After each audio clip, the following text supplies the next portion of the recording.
Oh, damn. All right. Let's change it up. Let's change it up. Let's change it up. Speaker view, speaker view. We got lots of beautiful people in. Guten afternoon, good morning, good evening, whichever part of this beautiful world all of you are in. Welcome on board to another office hours. We've got an interesting session happening this time around. We don't have fancy guests, but we do have some fancy things to speak about. It's been, let's just say, an eventful week for all of us. Hello, cold emailers. Hello, outbounders. Hello, sales people. Welcome to February 14th in Sydney. It's Valentine's for all of you on this side of the world. For those who are not on this side of the world, it is one day before Valentine's. Go for the date. It is a lot cheaper today than it is tomorrow. That is factual. All right. So we're going to kick off. We'll just wait 1 or 2 more minutes. We've got a fabulous crowd of 200-ish people will be here. Like we do, if you have in the past or not, definitely. I think, Danny, you've got a great concept over here. The entire world will be better if all salespeople speak to each other. So drop in your LinkedIn profiles at the bottom right corner of the chat. Let other people connect with you, right? Let's get other people to connect with each other. And we also have a Slack community with over 9,000 people there. Lots of interesting conversations that happen at all points. But for now, drop in. Oh, you can't hear it. Loud and clear. I think Loud you and should clear. check All your right. speaker, mate. Nicole, you may just want to check that. Yeah. Let us go. Drop in your LinkedIn, but just don't drop your LinkedIn. Just have one more line next to your LinkedIn saying who you are. So we all know what you do, right? We don't want to just click on random links. So drop in maybe your LinkedIn profile and say sales expert. Just let us know what you're good at and what you can help other people with. Clay agency owner. We love that, Ariel. Fabulous, fabulous, fabulous. All right. Like always, everyone, while you're all welcoming yourself, God bless on LinkedIn. Been there, my friend. While we're doing that, we won't do the temperature one, which we always do. Maybe there's a bit of a change over here. Akash, should we do the temperature? Um, for the standards of it, right? Let's do For it. the standards of it. All right. We'll let everyone just drop in their LinkedIn profiles. For those who are new, who are joining in the last 2 minutes, drop in your LinkedIns for one last 2 minutes to be here and pop in why someone should connect with you and why you're good at what you do. And maybe even we might reach out you in case you are something or someone that we need help from.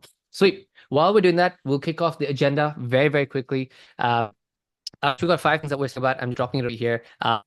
You can drop in as you want. You can ask questions as it is. You are the voice of the customer and to go for it. Now, with that being said, everyone, we've got the beautiful next half an hour to speak about 5 core concepts. However, for those of you who've been here, whoever sticks around till the end of this half an hour session or so, we are going to go ahead and give 10 lucky random winners who stick around till the end, one smart server each. Now, why does this matter? If any of you are part of Smartlead, and if any of you have been part of our experience so far, you would have actually gotten an email with regarding to the results that we've been hiding more so recently with smart servers. And those results are actually something I want to share with all of you very, very quickly, just in a quick second right now. And then we'll go into exactly what and where it is. I'll do that in a second. However, 10 lucky winners are going to get a server each for 1 month. And Swapnil, are we doing, or Akash, are we doing email verification credits as well, or just the servers? Either one of these. I lost you there, Akash, but I'm going to go with 10 lucky winners for the servers. Just the servers. I was All out right. for a minute, but that's what I said because since we saved the Okay, cool. We're results, gonna get too excited. Okay. I think they should get that. All right. Okay. Let's go for it. But let's start off with everything around warm up. So we're going to kick off. Thank you everyone for joining. Lots of buck from my side for the next few minutes. Akash will jump in as and well so that it's not just my voice being pushed out. But TLDR, we've made some interesting upgrades on the warm up side of things for many of you. And I want to just go in a bit deeper so you understand the technicalities of what has been done. So we remove the unnecessary, curtains behind the wall, and you want to understand what's happening, why, what, where, and so on and so forth. So I will kick off with respect to the first thing that we've solved altogether, which is a bunch of you have mentioned that the volume was not sending to the full limits that you wanted. That has been completely handled, and in the essence of full transparency, it was to do with the statistical view of data on our side rather than anything else. And we've solved for that, even for people who are using custom SMTP and individualized Outlook providers without naming names. So you're good to go. So on the sends and replies, that's been handled, plus some very beautiful algorithm updates that we brought in. Now, hard bounces and soft bounces are a very important topic for people in warmups. It's a lovely cast that we speak about this because 7 months ago, we were getting piked for whether warmups are a thing or not, Not. and whether we're trying to sell snake oil by pushing warmups. So it's a beautiful juxtaposition in where we are right now. But yes. So I want to break down warm-ups into two principles. Warm-ups break down into something called hard bounces and soft. And bounces in general break down into hard bounces and soft bounces. Hard bounces usually relate to something around the fact that that person you're sending a message to, their mailbox does not exist. You've been blacklisted because of a spam or Barracuda or Proofpoint check piece. You've sent a message to a catch-all. Anything else that I'm missing, like over the top level, Akash, in terms of hard bounces? The recipient server rejected your email. The Yeah, email looks spammy. So that Vaibhav, I think the best example that you've given me is the ones usually start with five. They're error codes with 5xx. five. Yeah. Yeah, anything 5xx is basically a hard bounce, and those definitely impact deliverability to an extent, right? Not boom day life ends, but to an extent when it happens consistently. Soft bounces are basically what we have 4xx, or which is 400 bounce codes. Those are interesting. Those can happen where if I'm sending a message to Akash and then Akash's mailbox is full, it's temporarily not available. Maybe his network log is taking a bit of time to respond back. Soft bounces basically mean Akash's mailbox does exist on the internet. Akash's mailbox is available and is an operating mailbox. But for that very moment, it is not able to send a message. Now, Akash, we do see that when that does happen in the 400s, Google continuously does that. Do you want to maybe Yes. jump into explaining what that is so people understand what that actually refers to? So ideally, when you receive a soft bounce, right? So on a platform level, Smartlead tries resending the email. So as we mentioned, everything is fine. The mailbox is healthy. You have the mailbox available, but it's a temporary lock where the mailbox is full and does not receive the email. So we as a platform, we actually try resending the email, and if that fails, is when it's bounced and it goes to the blocklist. Is this what you wanted me to say, or Yep, that is perfectly right. To add one piece, every hard bounce in the warm-up pool is automatically removed. We're very aggressive on that piece, and we remove that altogether. On the soft bounces side, where you see the message being retried 48 hours, 36 hours, etc., that's actually from Google. So Google has a no-fail policy where they want to push in 100% delivery rate. So they know the mailbox exists, so they're going to continuously try send a message. Now, in the warm-up pool, what we're proactively working on is ensuring that the hard bounces are easy for us to fix because we've got validation internally. The soft bounces is the fun thing. Now, I won't go too deep into how we're fixing that right now, but we do have a nice little secret coming up over the next few weeks where we'll be able to address soft bounces, probably be the only platform in the world to address soft bounces because of another product we're releasing, which I believe a lot of you will love. Now, with that being said, the hard bounces at the moment are being rated from what we've seen on our analytics between 0.3 to 0.5% five? across the whole pool, right? We've got about 2.9 million mailboxes, about 3.2 million active mailboxes any day and time. So that bounce rate is something that we are working to be even better because 0.3 at 3 million is still a decent chunk, but I know we can make it better and better for everyone. But for your sake, it will be very, very low on a per mailbox level because 0.3 is effectively referring to, I think you'll have 3 bounces in the sake of 1,000 or something messages being sent. So that's better than most of your outbound itself. Now, second thing, your content is being refreshed every 6 hours. So this is not just about warm-up updates. This is a reflection of how your actual outbound also looks like. We've jumped on several calls. Akasha has done this. I've actually done this. I don't know if that customer is still on this call or not. So please forgive me if I'm not going to expose you. But what we've come to learn is people have, and if you have seen this, please feel free to raise your hand or just put a +1 on the chat. You start a campaign, it just does extremely well, and then about 2 weeks later, it just plummets, right? And you have no idea. You've done the smart delivery tests, you've done the blacklist checks, you've done all that jazz, and you've got no clue why it's plummeted. A good 10 out of 10 times is copy.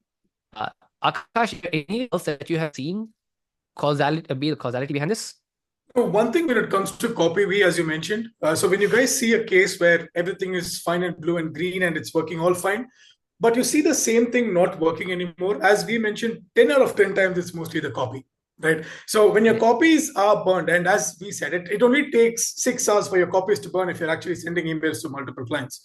And from what I've seen talking to multiple users, is the same copy, everything is fine, was working great 2 months back, but now over a period of time, the results have dropped.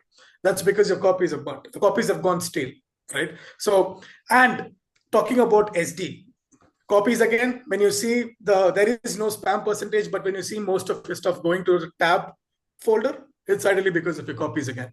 And talking about warm-ups, one other thing that we'd like to mention is we're also verifying mailboxes every 6 hours, right? So Yep. on top of copies, we're also making sure all the mailboxes that are in the warm-up pool, 2.9 to 3.2 million mailboxes, are also being verified Protected. every 6 hours. Yep. Yep. And this is the same behavior you need to be implementing for your outbound, just as an FYI, right? I think that's the whole goal of this over here is not to just spiel nonsense at you guys and tell you, hey, this is all the stuff we've done for you. I mean, that is also there because you need to know what's happening and it's important for you to understand the changes that we're making. But what you also need to care about is you need to reflect the same behavior in your outbound as well, right? Um, Copy suggestions.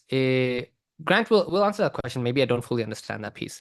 Sweet. Now, what we've also done is since copy matters, we've gone ahead and because a lot of people saying, hey, my copy, my warm-up score is 100%, 98%, 96%, but my outbound doesn't work. The common reason we always had was, yeah, that's because we actually do just office conversations, project management, just general workspace conversations. Now we've actually changed that where a lot of the content that is going to be pushed up is actually going to be sales copy as well. So we're warming you up for that piece. Well, that's a win.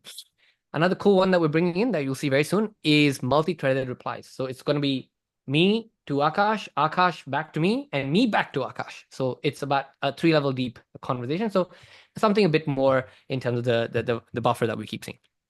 Now, we've got a 4-pronged criteria that we use for removing mailboxes from blacklisting, volume reputation, and campaign reply rate. So now we've actually adopted your live campaigns to the warm-up reputation. So if you're getting your mailboxes blocked or removed, probably not a reason for you to get upset. That's actually us protecting the infrastructure, and that's protecting the entire ecosystem, which is basically what a lot of you wanted to be in it. So that is going to be taken care of. We will answer all the questions that you drop in the chat as well, or you mean Akash, if you want, you can start kicking that off, or you can even reply to them, or we can jump on a call. You can take that question. So now we've also introduced a new leveling algorithm. What the leveling algorithm basically does is it basically helps you dance between different levels of mailboxes based upon the reputation score. That is a 4-pronged reputation score we mentioned. So you will see your reputation actually go up and down. And what that means is you might have 1 week where your reputation drops on the warm-ups and next week it picks back up. So that's just the way we're dancing between different reputation levels to make sure everything just pumps itself back up to the very top. So when you're working with like a Fortune 5,000 company or so on and so forth, it becomes a bit difficult for us to go ahead and always taper to them. So we want to slightly expose you to the high profile people so that you then get beaten to the floor and then we recover your information, then move you to something else a little more acceptable, get some nice score back in, then again, get you tested with the larger set of people, right? But yeah, so that is something that is being done. And then let's go into the last 2 things is for those of you that are got smart servers, all smart server owners will have warm-ups going through their servers by next week tops or the week after next based upon any risk factors that we see. So your warm-ups will now push through your servers will be warmed up and life is going to be happy and pretty for everyone. Now, one is an interesting thing that we wanted to point out and actually shout out to someone, they're an SMTP platform over here, but we've actually changed up our distribution algorithm for warm-ups. So what that means over here is the number of emails your mailbox receives when you're connected to the warm-up pool will now be tapered to a certain amount. We understood some interesting risk profiling where if we send a bit more than required, even though reputation by nature is outbound to inbound, life is good, right? But interesting factors of information we picked up is it's not just outbound to inbound, but if you get too much mails come through, even if you reply to them or not, they may be potential for reputation growth, maybe, right? And we're all working on juxtapositions and assumptions here. So based on that, we are making full-based changes on the distribution algorithm internally. We originally had a certain format of a Bernoulli algorithm to distribute messages between our warmer pool of 2.5 mailboxes to about 3.2, depending on the day. But now that is going to be a lot more calculated. Sweet. Now, I wanted to show something a little pretty and nice for some of you, and I'll get the questions answered over here, which is for those of you who will stay to the end, congratulations. This is what we hope that you'll also see, because we've actually seen some of our customers actually get this data as well. So please let me know if you can see my screen over here. Yes, no, yes, no. Yes, all right. So this would have popped up in your email right now. And I think someone actually asked us this.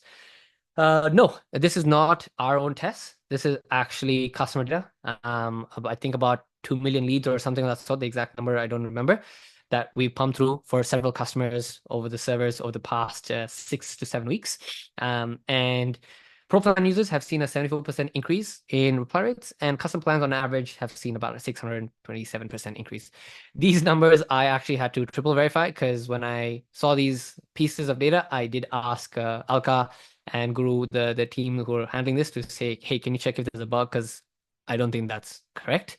Turns out it is correct. So anyone who's getting the servers, get it checked, get it pushed. We're actually getting a bunch of people to even speak about it, so which is great. Now, the other thing is we actually see a drop in the bounce rates as well. So if you're on a particular plan, so look, the plan only matters over here because of the volume that you're sending. But on average, you can assume about a 25% drop in bounce rates as well, which you're sending messages through. So it's actually fabulous in terms of scores that people are seeing, but this is still early. However, the results have been incredible for everyone.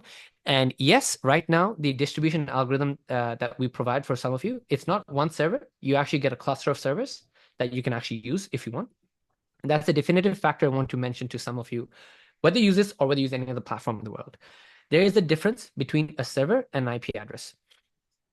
Some platforms may offer you dedicated IPs. That basically means that you'll have a single server, and that single server will have something called an elastic IP or a public IP, but your internal server's IP will always stay the same. And Google, at least, not Outlook, Google at least tracks both the private and public IP addresses.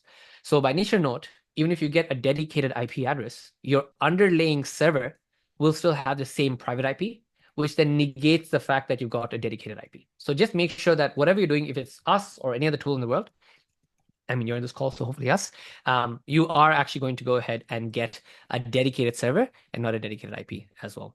Cool. Now, I see the announcements for buying plus setting up domains for Smartlead, but I don't see it in the UI. Okay, sweet. Now, let's go ahead and just quickly speak about the next piece of the puzzle over here that I wanted to talk to all of you about.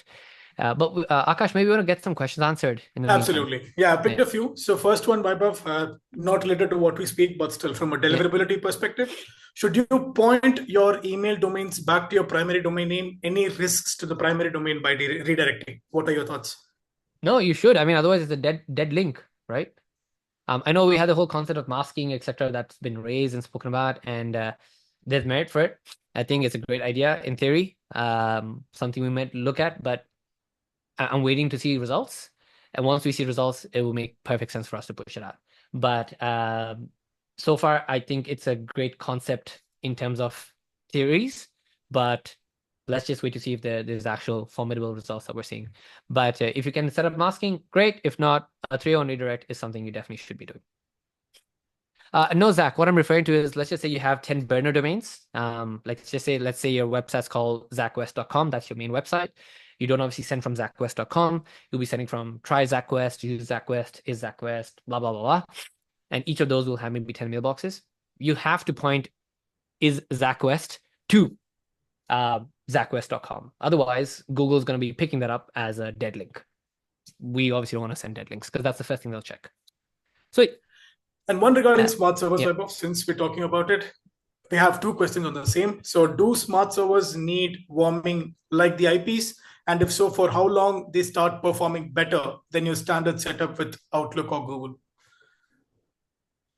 Servers are separate from Outlook and Google, right? I just want to be very clear on that front, because I think people are confusing servers to SMTP. It's not the same thing. All we're trying to offer you over here is you want to have complete isolated control to your infrastructure. we've got about 250 to 285,000 servers that we rotate through at any point in time. How and why we do that, obviously that's internal stuff, but that's the whole spiel with how the product works. Not only that, the whole value piece over here for some of you is, let's say you start a campaign and you put a trigger to start every 10 minutes. That means at 10 o'clock, 10:10, 10:20, 10:30, 10:40, 10:50, 10:60, which is 11 o'clock, a batch of messages go out. The way we've managed to do this right now at the scale we're at is at 10 o'clock, you have one dedicated dedicated server that spins up, not IP, a dedicated server that spins up. A batch of your mailboxes that qualify, send messages out to that particular set of leads there. Then at 10:10, a whole brand new IP server is then picked up. That is pre-blacklisted, pre-verified, pre-all that jazz. And then that is then used to that. At 10:30, the same thing. And this is then repeated across hundreds of thousands of campaigns at the same time at scale. Now, what we wanted to do is the entire value of the business is built on this dynamic IPs. And I think that works really well. But some people want complete control. And that is fair, right? For whatever reason, you want your own control. You want to have complete management of this. You want to have predictability, and you don't have any wazoo that we do affect you. Not a problem. So what a smart server is simply a dedicated server. So when you send a message out, 10 o'clock, 10:10, 10:20, 10:30, 10:40, 10:50, they all go from that one server that you own. But the beautiful part of this is that reputation of the server continuously builds up as you start scaling and sending more messages. So you're building an asset. So then once the asset builds up over a certain time period, you actually end up seeing higher and higher and higher delivery come through. Now, don't just pump 100,000 messages, because again, this is all theory, but what we've learned, seen, and heard, at least, is if you take an IP that has never had mails go from it, and then our friends at Google and Outlook suddenly see traffic from a server that or IP that has never sent messages out, evidently, the result, the impact of that is a low deliverability score. So you always want to scale it up at 5, 10, 15, 20, 25, 30, 5K a day, right? Once you at least hit about 40K, right? So about you can scroll that about to 20 days or 15 days or 2.5 weeks, etc. But on average, we do not recommend pushing more than 100 a month right now. So if in short, if you are a pro plan user, one server works just for you. Candidly, I don't want to push stuff that you all don't need. If you are trying to scale, if you want to have control, then check out the servers. If not, you're fine. Cool. So yes, they're not SMTP. They are isolated servers where you can go ahead and effectively dedicate yourself to build up the reputation of that server. And not only that, since you get 4 or 5 servers or whatever it is that you want to do, you can actually bounce between those. And our internal distribution algorithm will handle that for you. So you can actually have 4 to 5 or 6 servers all allocated to a single campaign or a client of yours. And that is a massive, massive win, because you get the brains of the distribution algorithms that we build up, and you get the isolation of your own servers. So like it was rightfully said at some point, it's enterprise grade privatized infrastructure at $39 a pop. So just ordered there. Cool. Akash, any other questions before we jump into disconnects? Yes. So I'm picking one from Zach. So it's any thoughts on deliverability between Google Workspace to Outlook versus Google to Google Workspace? I think we would have a report coming out very soon. We do the weekly reports for Smart Delivery. So we'll send that through. I don't have the numbers at the back of my head right now. But as life goes, every week things change. And I don't want to give misinformation stuff. I did not read into that this today before jumping on the call. I'll probably go to that right after this. It's usually every Thursday thing, so my bad. But we do have the report coming out. And even if we don't have the report, just give me some time. I'll go ahead and probably do a quick logging check. I'll push it up on the Slack chat. If you're not part of the Slack chat, the link will be in the Zoom links in the Zoom chat. We'll give you this, join that, and I'll share the report. We'll share the report with respect to what's performing well and what's not performing well right now. Last week, at least, Google was actually crushing it. So was that what I was told? Google is absolutely killing it compared to Outlook at that moment in time. Now, Alexander, Akash, if you could just share that Slack link, please, if that's okay. Absolutely. Let me do that. Now, for Wrinkle, the question you asked is if you go and have blacklisting, but it's a Google server, doesn't matter. At least that's what we picked. Cool. Now, I want to quickly speak about disconnects, because that's a interesting conversation. So some of you who were with us last week saw a bunch of disconnects happen on Google and then right after Outlook. I want to be very upfront and clear. There was nothing wrong with the platform in terms of your mailbox getting disconnected or any kind of jazz. I'll clear it very quickly. We were making a whole bunch of upgrades for the warm-ups, as I've just mentioned. While doing that, we were switching infrastructure, and when we were switching infrastructure, one of us just made a tiny boo-boo where if code was meant to go left, it went right, and that tiny boo-boo basically made a whole bunch of stuff that we basically faked a heart attack. So for that, again, apologies on our front, and definitely will not be happening again. It was a mass migration with a lot of advantages and wins for everyone in the platform, and that was the main reason. So you did not have any disconnects, you did not have any issues. Your Outlooks performed before and after just fine. It was simply a typecast error. A typecast error is basically a variable that was meant to be string was converted to numerals, and numerals was converted to strings. That's all there was. Nothing more, nothing else. Do not worry. There's no FUD. There's no issue. I'm openly coming and tell you that it was perfectly fine. I was the one who coded that piece. So just letting you know that that was what occurred. So that's why we tweaked it up very, very quickly. And that's why most of you, when you saw that error, it said 401, right? The 401 error is an unauthenticated error. So it was nothing to do with anything. It was just a tiny boo-boo on our front, which will not happen again. I know it caused a bit of panic for everyone. Rest assured, we got slammed on the face. So we will be very, very careful next time onwards. We understand the responsibility that we hold. Sweet. Now, Akash, any other questions that we want to jump into? So most of the ones are being answered on the chat. So probably people, if you have any Sweet. questions, please raise your hands. I'll spotlight you so that you can shoot your question. We got two more things to just quickly cover through, and then we'll do that right after. So something fun for all of you. I want to give a quick shout out for Eric Yohei, if he's over here, if he's watching this video, if he will watch this video later. We were meant to do this a long time ago, which is called dark data. So we will be publishing daily or weekly reports. We'll figure that out on our email or Slack, whether it's to everyone or exclusive. We'll be very upfront about that piece, where you get to see on a market level what the trends are. Because I know some of you say, hey, I have no replies today. Maybe no one else does, right? And if everyone else has replies and you don't, then you know the signaling of what that actually is. So we'll be sharing some core information like bounces on the daily level, replies on a daily level, average amount of sends people see, and average amount of positive responses people see. And you'll get that data graph sent to you either a Slack or email every other day or every day or every week. A week, I think, will be a bit redundant, but we'll do it every day at least. So you'll get a nice, beautiful looking graph at all points in time for everyone.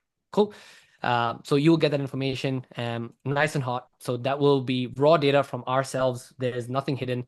And we'll be sending it right around UTC 00 because that's when the day recycles for us. So you'll see the full numbers that have been pushed through. Cool. All right. Then I just want to quickly mention Akash, any quick points? Alexander, with respect to the warm-ups that you're saying blank messages, just let us just share that with Akash directly in DMs on Slack. We'll just get back to him that. We've seen a few people who've mentioned that. We just want to figure out what that is. We'll get that sorted out for you. Should not be happening. We think it's actually someone who's trying to emulate SL, but we will go ahead and get that sorted for you if it is something on our front. From what we've seen, it isn't, but if it is, we will get that sorted ASAP.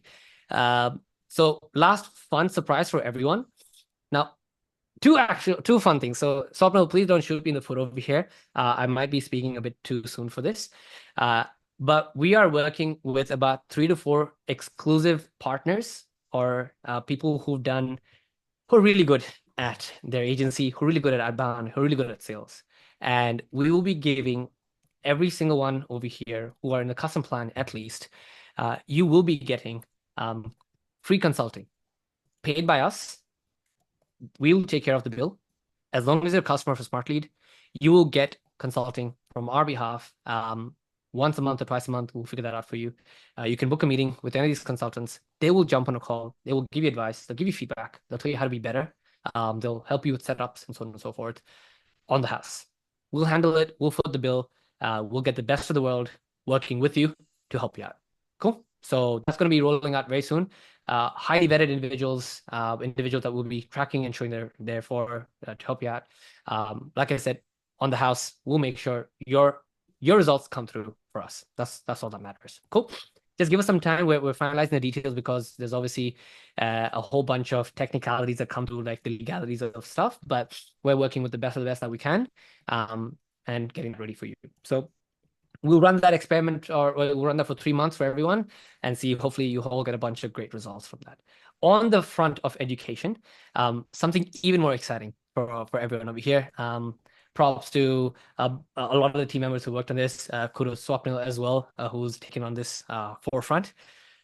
We have 4 incredible courses that we're going to get released for you. Nothing to do with Smartlead. We're not going to be pumping or shilling the product. It's just to help all of you out.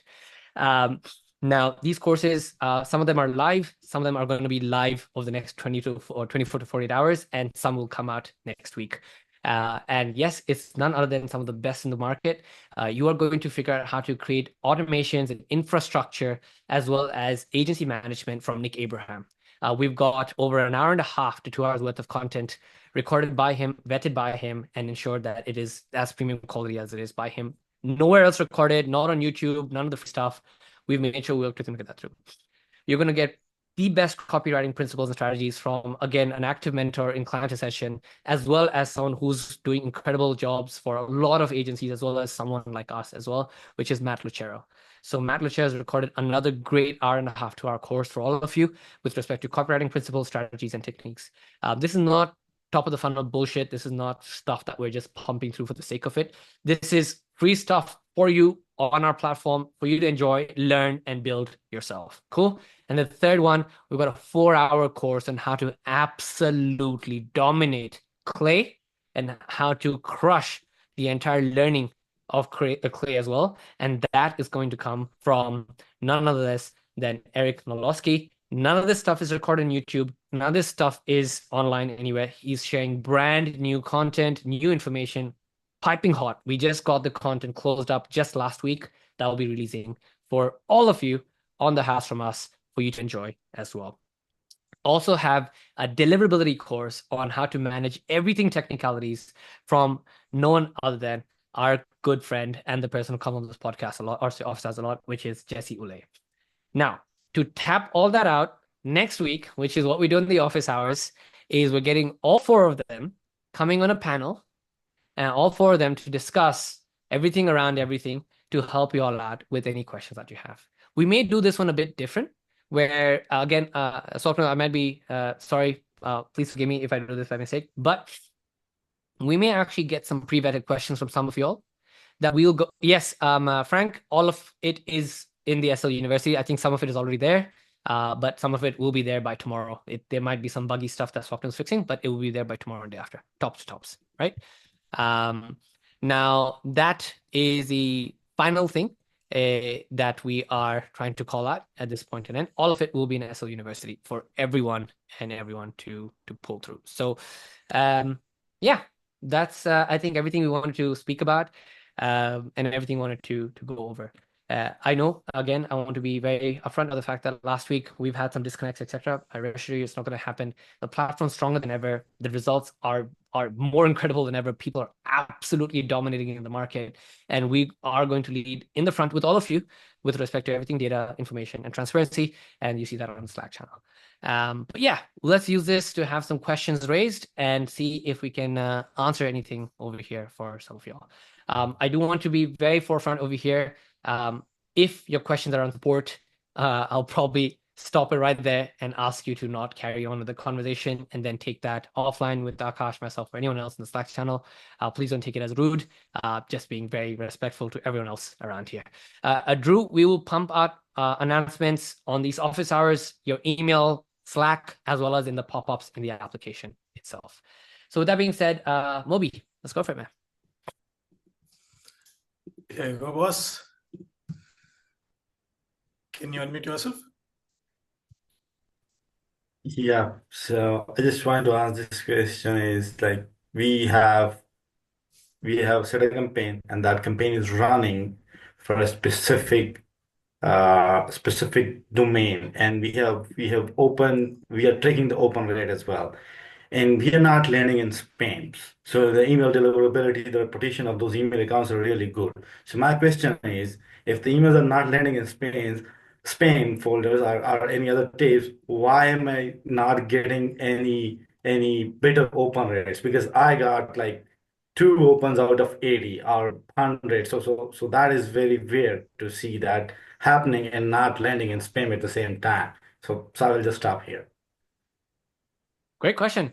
Firstly, I wish I could tell you why open race will give you an accurate answer or not. I don't want to put a tinfoil hat on. It will barely fit on my head. Don't have grip. But what I can tell you is from our understanding, right? And we're learning as well, right? The way it operates effectively is you have a proxy network. And if you're sending to a set of mailboxes that belong to our good friends at Apple, you have a proxy IP, and every event that occurs underneath that is blind to the rest of us. So if there's a open, click, whatever that occurs over here in the sub layer, it is not percolated to the top.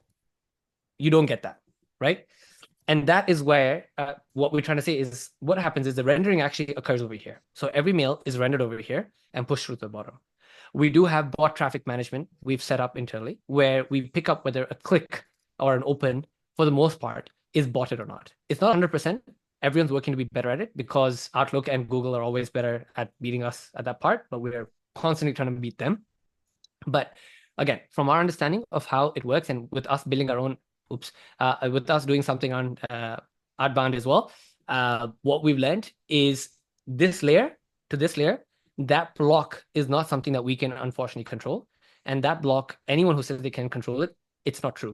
Unless you got friends at Apple who are giving you access to their servers, you can't control it. So hence why if you're getting better deliverability, as you've said, whether it's Smart Delivery or any other platform, you're not landing in spam, as you said.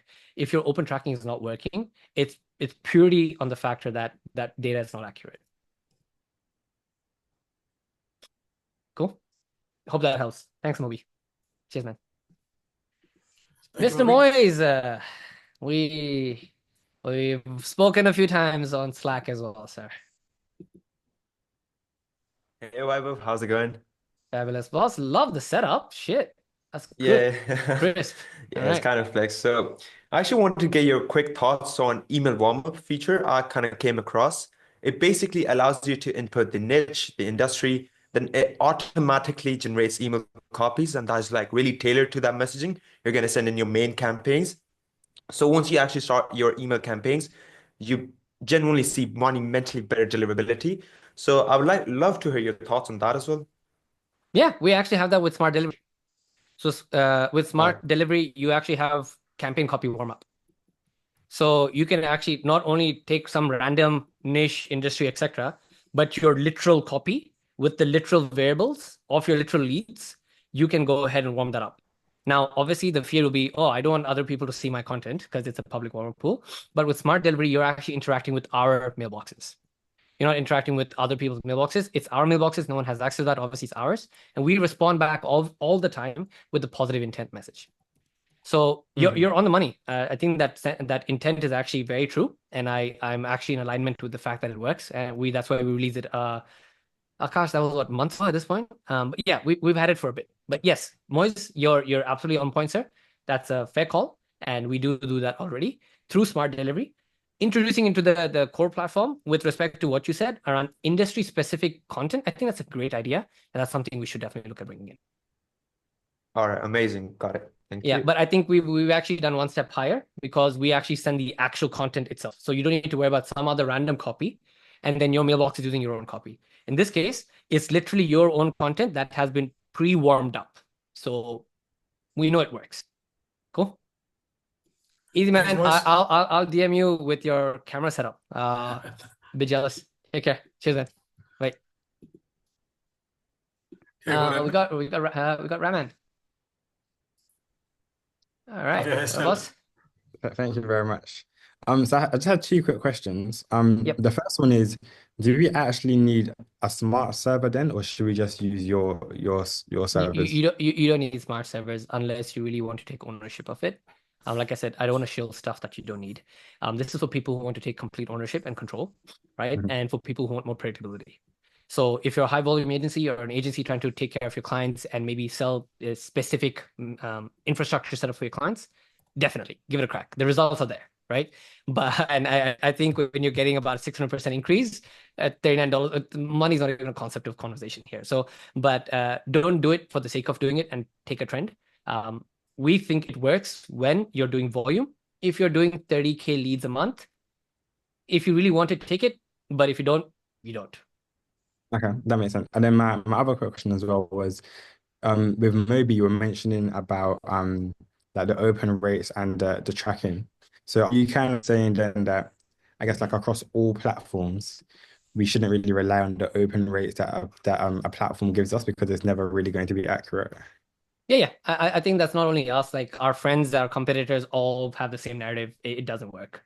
It's definitely not working as of 2025. That's for a fact. Yeah. So does that mean that we should turn off, let's say, the CNAME tracking and the open like tracking? Yeah, no, honestly, that's the stuff that we did in like 2021, something like that. I think that kind of stuff is the whole CNAME tracking stuff was old school jazz. Of course, look, if you're selling to a client and your clients care about that metric, you have no choice. As much as you wanna, flog a dead horse, so you wanna tell them that, hey, it doesn't matter, they're not gonna listen to you. So in that case, yes, do the CNAME tracking, do it all jazz. But otherwise, if you can escape, I would not recommend open tracking. Doesn't matter. So would it lower your deliverability? Yeah. So I'll explain the reason behind this on three fronts, right? Now, the whole concept of outbound is generally to look like a general conversation from someone that you've met, right? Hence why we do plain text emails, all that kind of jazz. Now, when you attach open rate or open tracking, the fundamentals are simple. Now, each of us do it separately. Smartlead does it separate to Woodpecker. Woodpecker does it separately to Lemlist, etc., etc. But the fundamentals are simple. We attach a very, very, very tiny pixel or like an image, right, into your email. And when that image is loaded or viewed on a browser, that sends a request to the backend or where the image is hosted saying, hey, this image has been opened, which means technically someone's opened that email. Now, this is where the previous message, that person saying that my open rates are not doing, etc. What I mentioned, like, there's a layer 1, layer 2. Over here, those emails are actually physically rendered. So our friends at Apple, Google, and Outlook, so you can actually type in Smartlead MPP, which is mail protection policy. We'll basically break down, we will explain exactly what this concept means. So that email is basically pretended to be opened, and then that goes ahead and sends a message out. Now, here's where the kicker comes in. Where deliverability is reduced is because the receiving side will be like, why is there HTML and why is there like images? Like as an office to office conversation or a friend to friend conversation, I would not be adding images in the headers. Maybe I'd have an image in the body itself, but I would not have an image in the headers, right? So that is a flag. Second, you are probably going to be sending tons and tons of these mails. Second concept is, why is the same email, or why is there so many emails containing a similar image, right? Or why are there so many messages containing similar content? And it's basically internally what they refer to. You can ChatGPT this. It's your best friend. It's going to be like, I'm 12 years old. Search for something called the Bayesian algorithm, right? So the Bayesian algorithm is the basis of how probability searches work in spam filters. In the easiest way, all they're looking for is commonality. It's like, hey, I have in this network of 1 trillion emails that I get every day, or billion emails, I have picked up the fact that when an email is marked as spam by the end user, it contains these 3 factors on average, right? Now, as I scale onwards and look at a higher volume of messages across my Google infrastructure, I'm suddenly seeing that, interestingly, whenever a message contains like a pixel, as we refer to, there's a higher chance that someone's not replying to it or they're marking it spam, aka cold emails. So, hence on end, when I see another message, I'm going to more likely move it to spam. Right? So that's the very basics. Like I've dumped, like, I've kept it simple. That's the basics of a Bayesian algorithm. There's a lot more to it, but it's basically a classification mechanism that spam filters use. They have a lot more advanced ways of doing it, but this is one of the ways. So that's why we usually say open rates are a dead metric.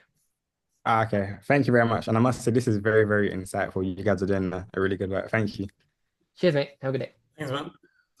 Awesome. All right. Thank you, Radmin. We'll take 2 more. Two more questions. Right? Yep. So Ron is next. Here you go, Ron. Can you unmute yourself? Yes.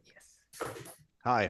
Well, first, I want to just thank you for building the platform. I'm a one-man shop recruiting organization. I started with Smart Delivery just under 2 years ago, and I've generated $700,000 in revenue from the leads. Beautiful, So sir. thank you for the Congratulations. system. Yeah. My question for you is with Smart Delivery. Yes. I switched about a month and a half ago to an SMTP provider, and I've been averaging 95 to 100% deliverability when I run my deliverability reports. And I asked them if it made any sense for me to have the smart delivery servers, and their response was no, that because it's not a Google or Microsoft account, it doesn't actually do anything. Is that correct? I don't want to shoot myself in the foot and then maybe like hurt a vendor or partner, but I don't know who said that. No, you should definitely be doing an SD test. I think the whole principle of an SD test doesn't matter, SD, whatever tool in the world, like you should definitely be doing deliverability tests because they do have, I mean, they make a way of reference to see how your mailbox is actually performing. So, Oh, maybe I said that wrong. So I'm running uh, smart delivery tests, and mhm, my delivery tests are getting 95 to 100% delivery. correct. What I was asking is, should I get smart servers? I'm sorry. Okay. Yeah. Fair Sorry. question. No, sir. If it's a volume based, so same thing. If you want volume, if you're sending volume, go for it. If you're not seeing the results that you want to see, go for it. But if you're seeing things work out, don't shiny object syndrome is always there. I wouldn't recommend it if it's working just fine. But obviously, if you want me to put like the let's go from advice to hey, try this really cool thing on, which we think is the next big thing in the market and its future infrastructure. Yes, definitely do it. Start now because in 6 months' time, when everyone's got their own isolated infrastructure, you're going to be 6 months behind, right? So that's that hat on. But in the concept of hey, maybe if it's working, don't change it. I'd say don't change it. Okay. Cool. All right. So depending on which hat you hear, go with that. So I hate being a person who does active sales, so I won't do it. But I would say yes.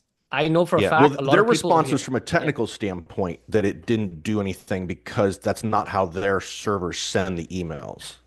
That's a great call. That's a great fair point, right? So their premise over here is in the end, they're the originating piece because they're the SMTP that sends the messages out. So in that front, the utility point or the start point of smart servers does not make a difference. There's a very fair call there. They're not wrong in that part. But the only point of challenge, so the only point of discussion over here is if you go to, let's just say you use their SMTP or use smart servers or not, go into the other person or maybe just emulate yourself as a lead, right? Just send a mail to yourself, go into the headers of the campaign. So if you send it to a Gmail account, and on the right side of a Gmail, when you receive a message, there's three dots, like a dot, dot, dot next to the reply. Click on the three dots, and it'll say something called Show Original. Cool.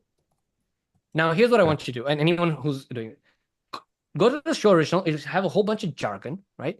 Copy that message or the content, pop it into ChatGPT, and tell it to explain to you in simple terms what the headers are doing.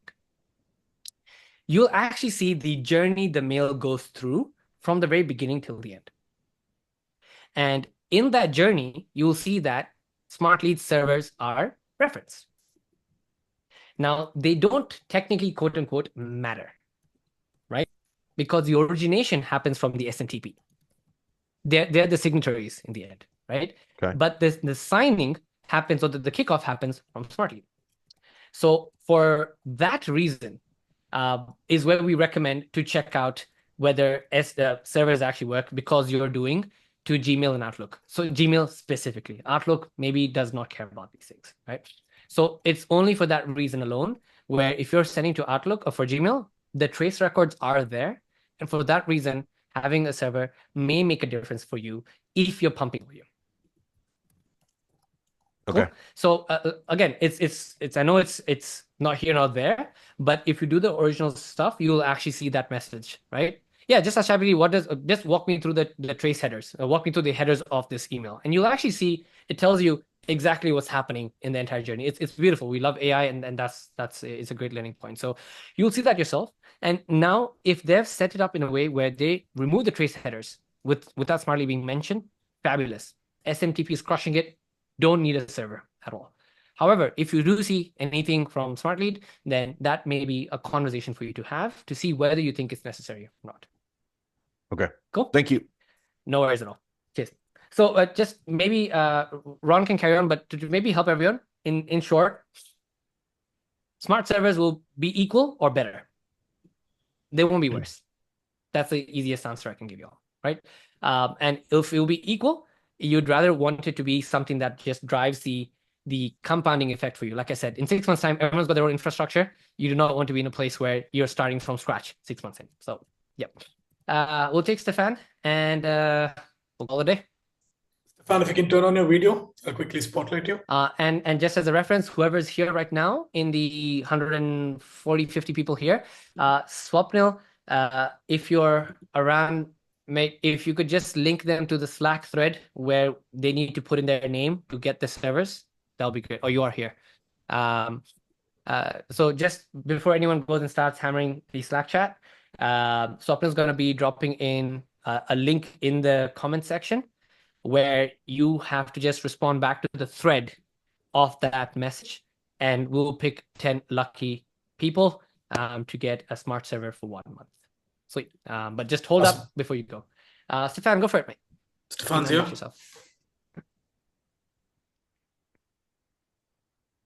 Okay, thank you. Okay, perfect. Thank you. You hear me right? We hear you perfect. Okay, perfect. Thank you for the call. Thank you for everything. I have a few questions. I think they're quick. I use my name. I use my real name, my real first name and last name on the content of the copy. Do you think if I do volume with my real name, my name can trigger spam? If your name is John Smith or Stefan, no, I don't think you will. I think what's unique, I don't think they pick names out, but they pick numbers out. I think actually Nick Abraham spoke about this a few days ago, where he actually mentioned that he actually saw a dip in delivery, and then he realized he was using the constant phone number.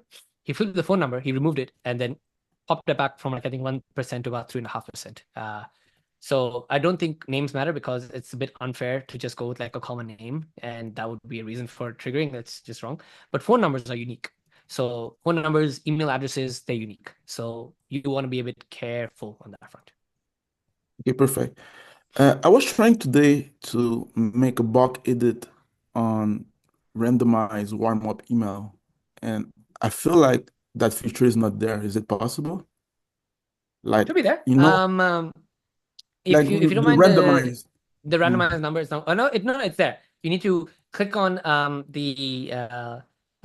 there's a checkbox. Once you click on it, it shows up. It is there. It is there. It is there. Maybe a UX thing for us to be better at, but it is there. Okay, is it there? So I have to click on You everyone. just maybe just like click around, it'll be there, but maybe good feedback. Thank you for that. We'll check with the UX team to make that, but that's a fair call. Yeah. Okay, thank you. And my last thing is the smart lead always said my email go never to spam, but sometimes I have a few customers say, hey, I found your email in spam. So what is the difference?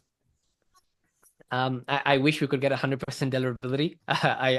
I assure you, I wouldn't be on office hours right now. We'd be on a yacht. But no platform can ever give you 100% deliverability. I think that's a far-fetched goal. So as long as that score is like 3 to 4% or 1% or 5%, it's a nominal score. I think you're okay.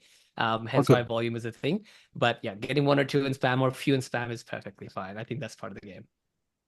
Thank you to answer all my questions. No worries, Stefan. Have a great day. Good day. Do you guys have any spam word checkers for other languages than English? Philippe, good question. No, we don't actually, but I think that'll be something for us to consider. All right, team, this has been a fabulous conversation. Let's maybe just drop through 1 or 2 questions, Akash, before we call it a day. Does delivery score also check if the mail land in spam? Yeah, that's actually what we do. Yes, Joanna, that definitely does happen. Can someone confirm if Vaba's advice is to turn click tracking off all campaigns unless the client is? Yes, Nicholas. Not off. Don't do the checkboxes. Go hard. Go for force email. Plain text. Force plain text. Right. Don't just turn that off. That we still have the HTML attached. Do force plain text. That will just rip off everything. Forewarning. Your formatting may be a bit wonky because we've removed any concept of guidance there. So just do yourself a favor and send like a test emails test campaign. But barring that, you should be good to go. Awesome. And yeah, I think that's all for now. I think most of the questions are answered. Yeah, there comes one. Does the inboxes burn? Does it affect the smart servers? Should we get a new one when the inbox is burn? So we do active analytics, we do active reporting, and we do active feedback saying that, hey, your server has been blacklisted and so on and so forth. So when that does happen, yes, we would recommend you to obviously get a new server. Hence why we actually recommend you to get 3 or 4 servers in one shot, so you can actually circle through them. And we have an internal distribution algorithm that natively goes ahead and bumps messages across all 4 of them for you anyway. So if you do have a server that gets kicked, you can always get one more server in. Your life goes, you're not impacted on that front. If a mailbox gets impacted, but you've got all your mailboxes on that campaign that has that server, yes, there will be an impact. There's no 2 ways around that piece. And for those asking for smart delivery tests, we do not currently route the traffic through the smart server. We will be doing that ASAP. Awesome. I think that's all. I think the questions are being answered. Chat is also full. We've answered every question successfully. So if you have nothing else to say, we'll call it a day. And there are the fireworks. People, thank you for staying late. For all those who stayed back, 10 of y'all are going to get 1 smart server each for free. So boom, boom, boom, boom, boom, boom, boom. All right. Thank you all. Thank you for Ron for the shout out, the 700 Gs. I hope that helped you all. Thank you, Moise, for calling out the servers. And everyone, have a beautiful day. Enjoy this wild, cooked up, ridiculous world that we're in. Akash, sir, closing last words, the 3 things. What's going to happen next week? 3 things you can never evade from. 1 is debt. 1 is taxes. And the last one is office hours. See you next week, people. Thank you so much for joining in. We got the big 4 in next week. Have a great week. See y'all.